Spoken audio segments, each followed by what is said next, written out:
जो संगति में पड़ करके भी अपने स्वभाव को बदलता नहीं।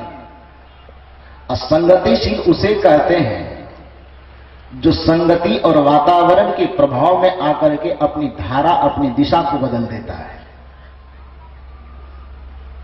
मनुष्य के अलावा जितने प्राणी हैं सब स्वभावशील हैं। कोई भी बैल, कोई भी गधा, कोई भी घोड़ा आज तक साधु की संगति में पड़ करके बुद्ध नहीं बना है। आज तक किसी साधु की संगति में, सत्संगति में आकर के महावीर नहीं बना है, नानक नहीं बना है, महर्षि में ही नहीं बना है। आज तक कोई कुत्ता, कोई शेर सत्संग सुन करके शाकाहारी नहीं बना है। और आज तक कोई बैल शराबी के साथ में जाकर के शराबी नहीं बना है। आज तक कोई बैल व्यभिचारी के साथ में जाकर के व्यभिचारी नहीं बना है। बैल स्वभाव से जैसा आज से 1000 वर्ष पहले था, अपने स्वभाव में आज भी वैसा ही है। और यह धरती जब तक रहेगी बैल अपने स्वभाव में वैसा ही रहेगा। कुत्ता अपने स्वभाव में जैसा था वर्तमान काल में वैसा है और भविष्य काल में वैसा ही रहेगा। उसमें कोई परिवर्तन नहीं हो सकता है। मैंने कहा प्राणी जगत के तमाम प्राणियों को 2 भाग में आप बांट दें तो पहला भाग करना पड़ेगा मनुष्य के अलावा सभी प्राणियों को स्वभावशील कहना पड़ेगा। जैसे आप जान लीजिए एक बैल है,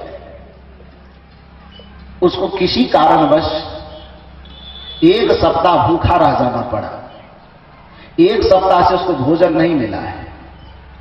और किसी ऐसे स्थान में भेज दीजिए जो 1 मुट्ठी भी उसको घास नहीं मिले, सूखी भूसा भी नहीं मिले उसे।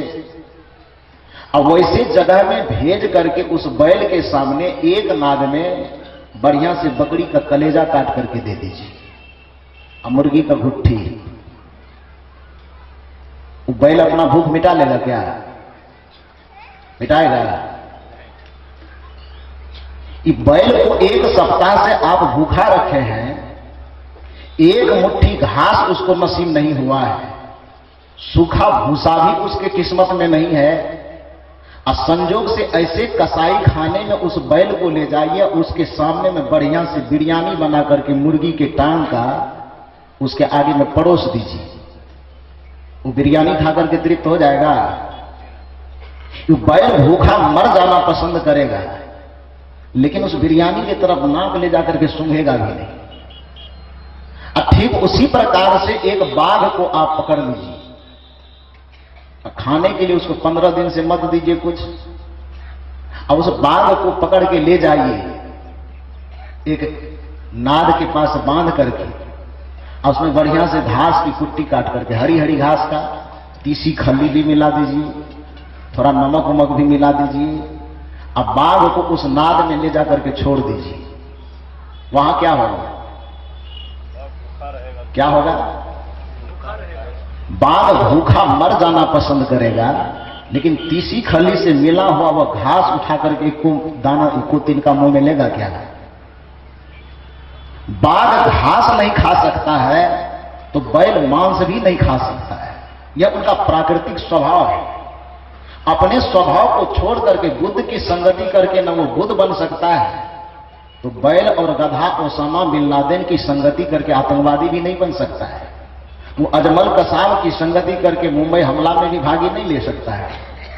वो अफजल गुरु की तरह संसद भवन पर हमला भी नहीं कर सकता है। अभिप्राय यह है कि सत्संग की आवश्यकता मनुष्य के लिए क्यों है? क्योंकि मनुष्य संगति से परिवर्तित होता है। बुरी संगति में पड़ जाने के बाद यह मनुष्य रावण हो जाता है। बुरी संगति में पड़ करके यह मनुष्य कंस हो जाता है। बुरी संगति में पड़ करके यह मनुष्य दुर्योधन हो जाता है। आज राम की तलाश करो इस समाज में तो शायद एकाध भी ढूंढने पर न मिले, लेकिन रावण की तलाश आप एक भी करोगे तो आपको हजारों मिलेंगे।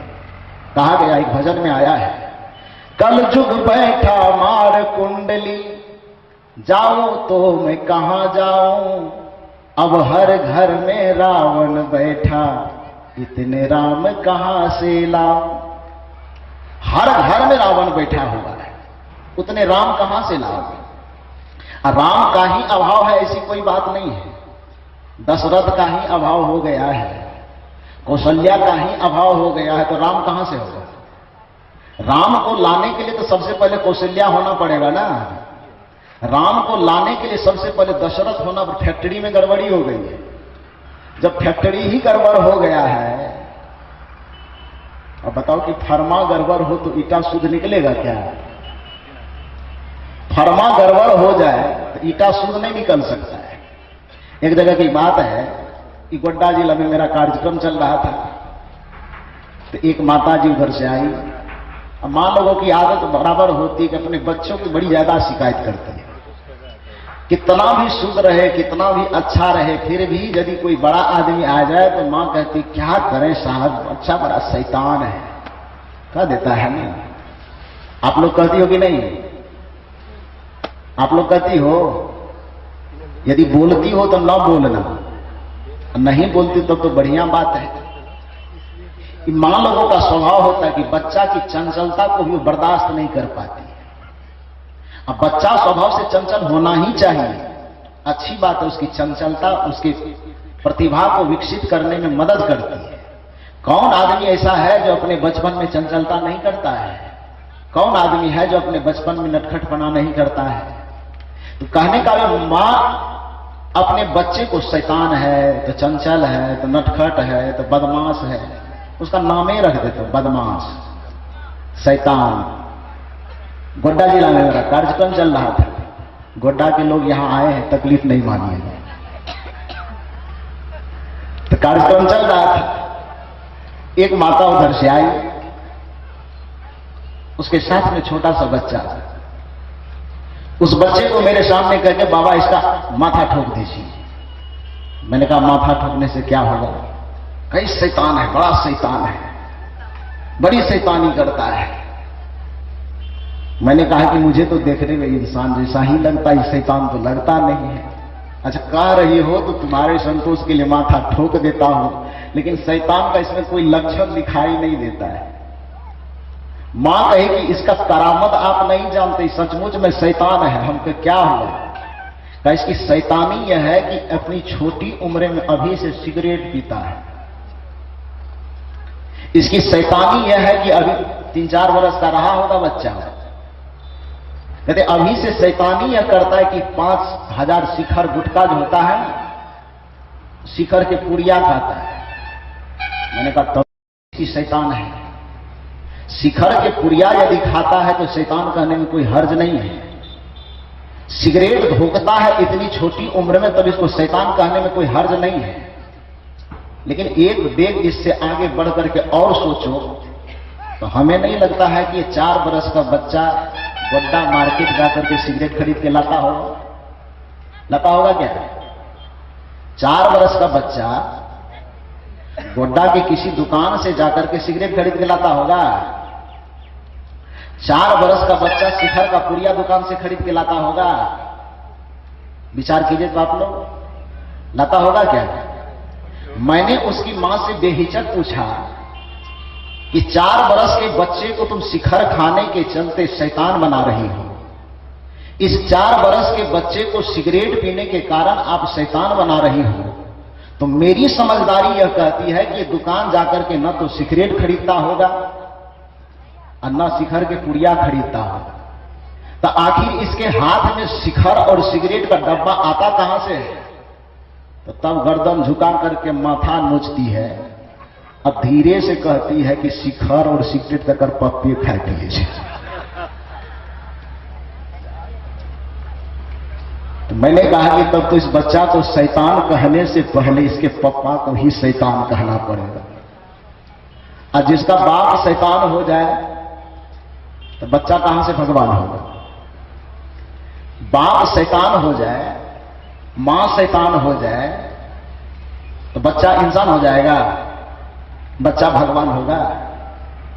आप अपने बच्चे को राम के रूप में देखना चाहते हैं तो आप दशरथ होना क्यों नहीं चाहते? आप अपने बच्चे को यदि राम देखना चाहते हैं तो आपकी जिम्मेदारी है कि आप कौशल्या हो जाइए।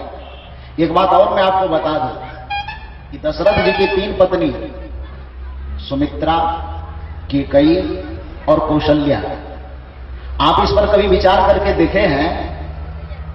दशरथ जी के पुत्र राम हैं, लेकिन राम को क्या जरूरत थी कि कौशल्या के ही गर्भ से जन्म लिया उसने? उसे क्या जरूरत थी? क्यों नहीं वह सुमित्रा के कोख से जन्म ले लिया? क्यों नहीं वह केकई के कोख से जन्म ले लिया? और मेरे समझ से यदि केकई के कोख से वो जन्म ले लेता ना, तो वनवास वाला झंझट होता क्या? दशरथ मरता, सीता हरण होता। भगवान ही था जब भय प्रगट कृपाला दीन दयाला प्रगट ही हुआ था, तो कौशल्या के कोख में जाने की क्या जरूरत थी भाई? उसको सीधे केकई के यहां ट्रांसफर हो जाना चाहिए था। केकई के गर्भ से वो जन्म लेता तो इतना जो झंझट हुआ रावण से लड़ने का, रावण को मारने का, सीता के हरण होने का, इतना 14 वर्ष वनवास भुगतने, कोई झंझट नहीं होता। केवल केकई के कोख से जन्म ले लेता, बाप वही रहता, दशरथ जी ही। मां में सिर्फ फेरबदल करना था। लेकिन आपसे मैं प्रश्न यह करना चाहता हूं, आपकी जानकारी में यह बात लाना चाहता हूं कि राम जी कौशल्या के ही कोख से जन्म क्यों लिए? उसे मां में फेरबदल कर लेना चाहिए। लेकिन इस पर जब आप चिंतन करेंगे तब आपको पता चलेगा कि वाकई में राम का जन्म जब भी इस धरती पर होगा तो किसी कौशल्या के गर्भ से ही उसका जन्म होगा। चिंतन करके आप देखो, कौशल्या का मतलब क्या होता है? जो व्यावहारिक और पारमार्थिक कार्यों में पूर्ण रूपेण कुशलता हासिल कर लिया हो, उसको कौशल्या कहा जाता है।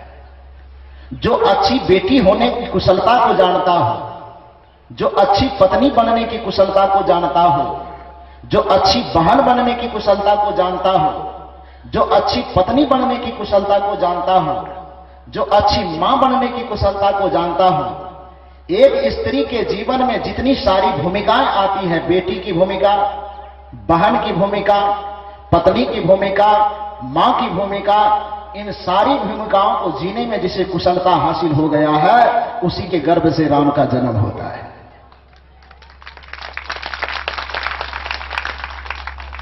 सबसे पहले आप बेटी बन करके जीती हो, आप उसमें कुशलता हासिल करो। उसके बाद बहन बन करके आप जीती हो, उसमें कुशलता हासिल करो। पत्नी बन करके जीती हो, उसमें कुशलता हासिल करो। कौशल्या को देखो दशरथ के सामने कैसे जीती है। दशरथ ने राम को कह दिया केकई के कहने पर कि मैं वनवास दे रहा हूं। कौशल्या चाहती तो जाके दशरथ जी से झगड़ा कर सकती थी, एफआईआर करती कि नहीं? कर देती ना, कि सौतन के कहने पर हमारे बेटा को वनवास और उसके बच्चे को राजगद्दी दे रहे हैं।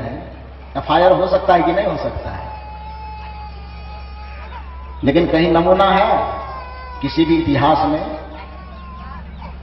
एक कुशल पत्नी का कर्तव्य होता है, एक ही धर्म एक व्रत नेमा, मन वच कर्म पति पद प्रेमा। एक स्त्री के लिए सबसे बड़ी कुशलता है पत्नी व्रत धर्म निभाने के लिए कि एक ही धर्म, एक व्रत नेमा, मन वच कर्म पति पद प्रेमा। क्योंकि एक पति के ऊपर में ही पत्नी का सारा सुख निर्भर करता है। एक पति के ऊपर ही पत्नी की सारी सुविधाएं निर्भर करती हैं। पति आपके सुख के सहभागी होते हैं, आपके हर एक सुविधाओं का ख्याल रखने वाला पति होता है। और बड़ा दुख होता है कहने में, हमारे बगल के हमारे किशोर साहब जी आए हुए हैं आज से साल भर पहले,